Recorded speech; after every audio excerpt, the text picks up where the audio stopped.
Hello everyone, কেমন আছেন সবাই? এসএস সাগর ব্লগে আপনাদের অনেক অনেক স্বাগত। প্রথমে জানাই সবাইকে শুভ চতুর্থীর তৃতীয় শুভেচ্ছা। আজ চতুর্থী, আর আজ আমি চলে এলাম বারাসাতের বুকে আছে খুব সুন্দর একটি দুর্গা মন্দির। এই দুর্গা মন্দিরটি শ্রী শ্রী আদ্যাশক্তি মহামায়ার মন্দির নামে পরিচিত। দেখুন প্রাকৃতিক পরিবেশের মধ্যে মন্দিরটি কতটা সুন্দর লাগছে।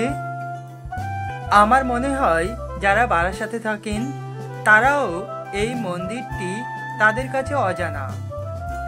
এই মন্দিরটি আছে বারাসাত গভর্নমেন্ট কলেজ এবং শ্বেতপুকুরের মাঝামাঝি জায়গায়। মন্দিরের ভেতরে প্রবেশ করার পর প্রথমে চোখে পড়বে শ্রী মা দুর্গা দেবী। এই দুর্গা দেবী শ্রী শ্রী আদ্যাশক্তি মহামায়ার মন্দির প্রতিষ্ঠা করেছিলেন।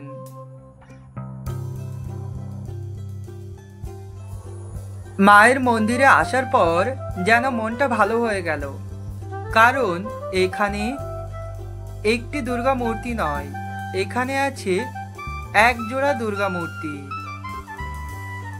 একটি আছে মাটির তৈরি, আরেকটি আছে সম্পূর্ণ পিতলের তৈরি।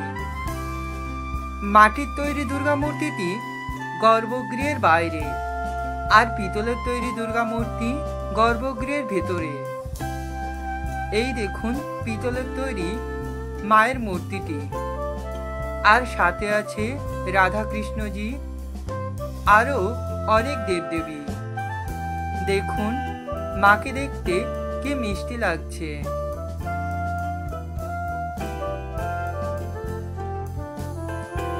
শ্রী মা দুর্গা দেবী কর্তৃক স্থাপিত বাংলা ৪ঠা চৈত্র ১৩৭৯ সালের রবিবারে এবং ইংরেজিতে ১৮ই মার্চ ১৯৭৩ সালে এই আদ্যাশক্তিপীঠ শ্বেতপুকুর বারাসাত উত্তর ২৪ পরগনায় স্থাপিত হয়।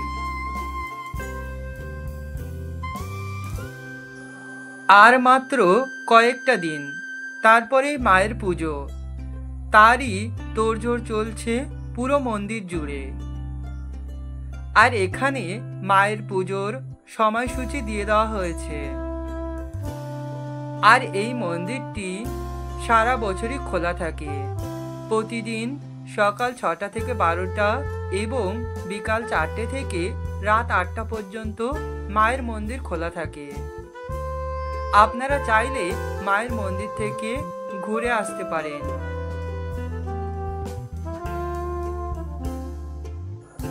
মায়ের মুখটি খুব মিষ্টি, আর এই মন্দিরটিও খুবই সুন্দর।